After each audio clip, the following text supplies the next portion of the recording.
Hi friends, happy Wednesday. Today's workbook is going to be lilies. These happen to be my favorite flower, so I'm really excited about this one for you.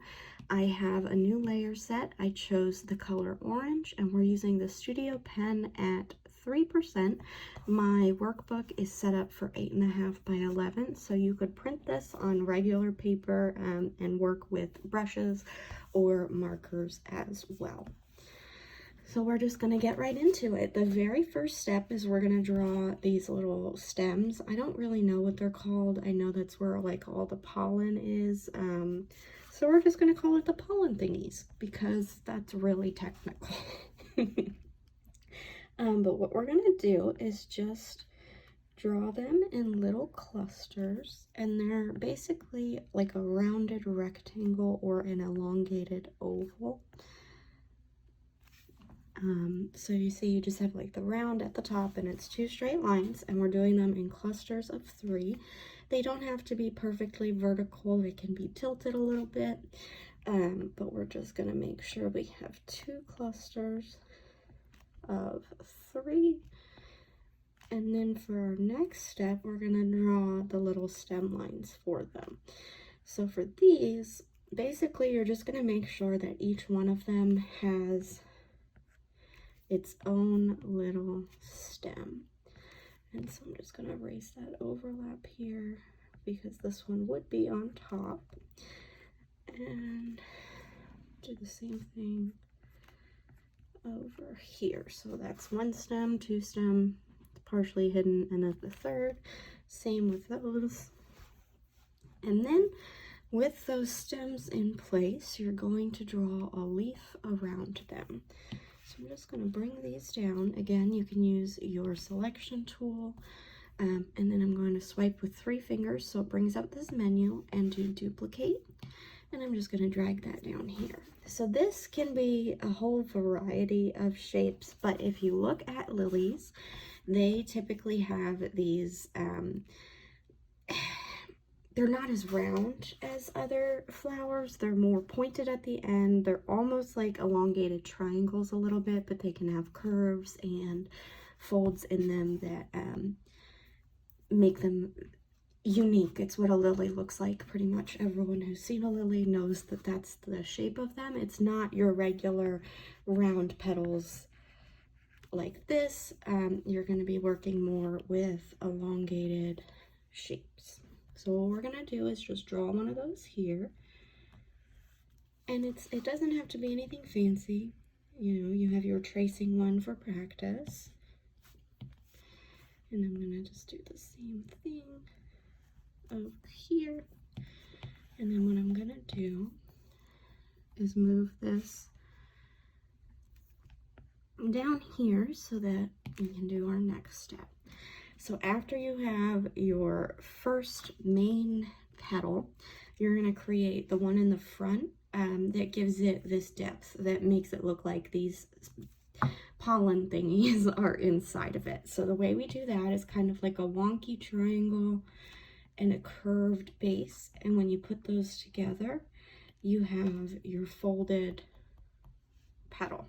So we're going to start with that wonky triangle shape and just add on a little curve. And then the most important thing is just to make sure that your stems touch that line, but that they don't go over it, because they are tucked inside of there, and that's how you know that they're in between all those petals.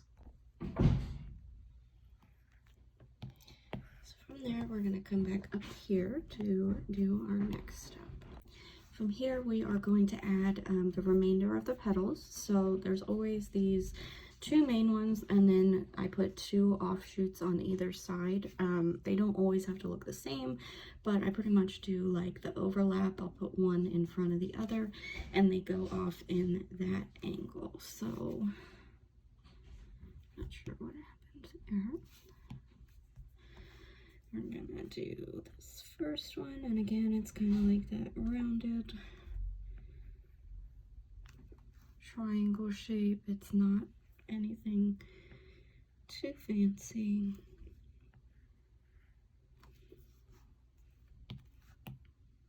Oops. I want to put this on a new layer just so I can show you. Make it a little smaller. But you can see that I'm kind of following the same shapes. It's very similar to that. It's just not exact. But then we're going to use this one for just drawing our folds and texture on. Sorry, I lost my train of thought for a second. Just because it's a little thicker and I really like the shape on this one. So you have your main flower drawn here, and then we're going to do our lines like we normally do. I'm going to go in and trace this really quick just so that we have it in orange, since that's what we're using.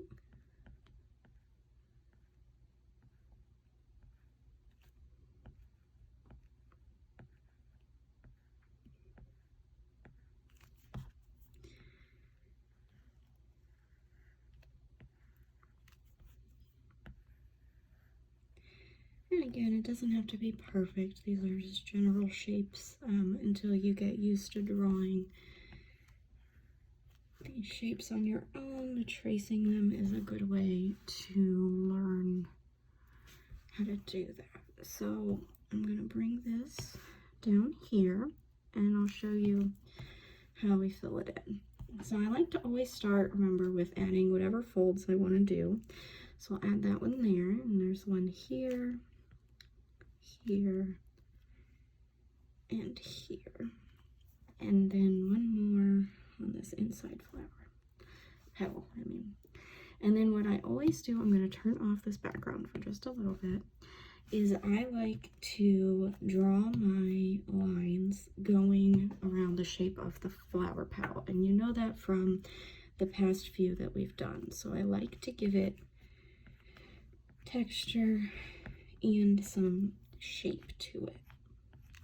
And so for the lilies, I'm just doing the same typical like lines that I do on all of these flowers, but I'm following the shape of the lily petals instead of those more round ones that we've done in the past. And then for this particular flower, some lilies have these spots, and so the ones that have those, I really like the tiger lilies. They tend to have those, and they're really just kind of random. It's just like the pattern that those flowers have. So what I like to do is just raise my brush up a little bit and just add throughout these petals some different rounded dots almost to make it look more like that type of lily. So like I mentioned earlier, there's a whole bunch of different ones. You can have the white lilies that are just kind of plain. You can have your stargazer lilies, your tiger lilies. I would just recommend looking up a reference, and then depending on which style, I guess which species of lily you're going for, then you know whether or not you want to add those in. But these are really fun, and they're pretty simple to draw. So let me just show you the one that we just did. Oops, too high. Versus the sample. So, I mean, what was that, like 3 minutes at most? You just have to learn these shapes for the petals and then incorporate the same texture that you've been doing in every flower we've learned so far. But then you'll be on your way to being a flower doodle master. So that is today's lesson. If you have a certain request for what you want to learn for next time, just drop a comment in the comment section below and I will add them to the list. Have a great day.